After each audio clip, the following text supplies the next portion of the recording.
निकालाची final order आली काय? 21 की निघाल? 21 आली ऑर्डर. हो.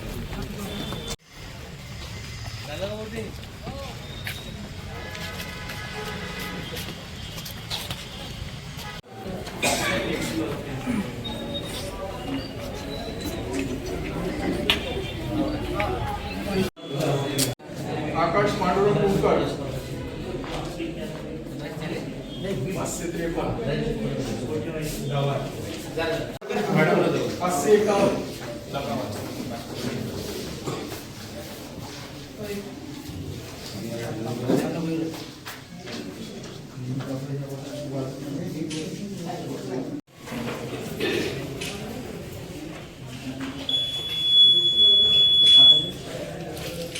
550 अपर्णा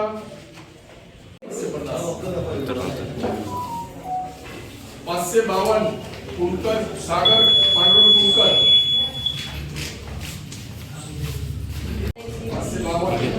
552 सागर पांडुरंग कुलकर.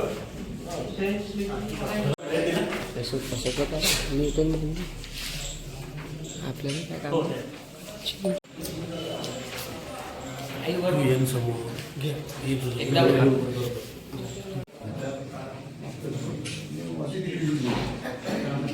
बाहेर हा इथे साईडला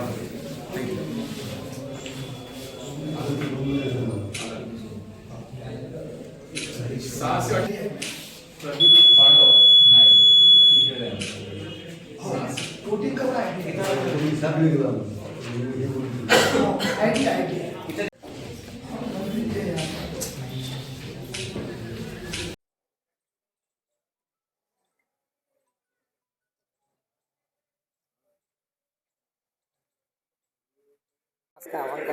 फारसा वाढलेला पाहायला मिळत नाही.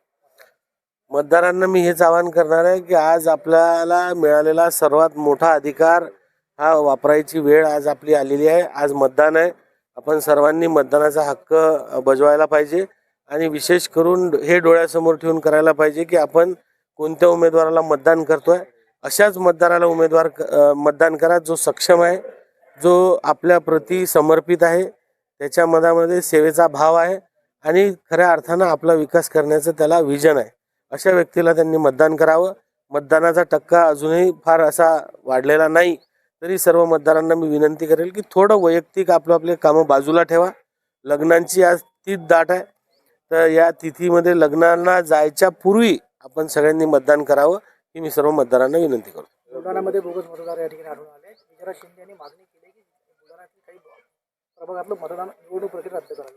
100% बुलढाण्यामध्ये बोगस मतदान करताना तर दिसतेच आहे, पण तिथल्या उमेदवाराचा मुलगा त्या मतदाराला पळवताना सुद्धा या व्हिडिओमध्ये दिसतोय. याच्यावरून लक्षात येईल की त्यांनी प्रचंड प्रमाणात बोगस मतदार तिथे आणले आहेत आणि अशा मतदारांच्या मार्फत जर मतदान होत असेल तर लोकशाहीची थट्टा आहे.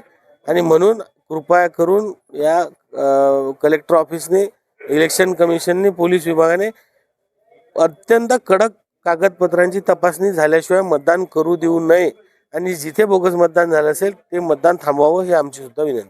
पुनर्मतदानाची मागणी करतो. पुनर्मतदान शक्य असेल तर पुनर्मतदान नियमात ज्या गोष्टी बसत असतील त्याप्रमाणे हे मतदान झालं पाहिजे.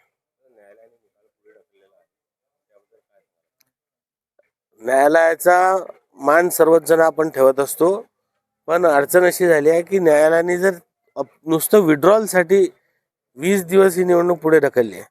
विड्रॉलचे 4 दिवस जर न्यायालयाने दिले असते आणि निवडणुकीचे 4 दिवस वाढवले असते तर शासकीय यंत्रणेवर, मतदारांवर, जनसामान्यांवर या निवडणुकीचा ताण वाढला नसता, जो आता विनाकारण ताण वाढलेला आहे.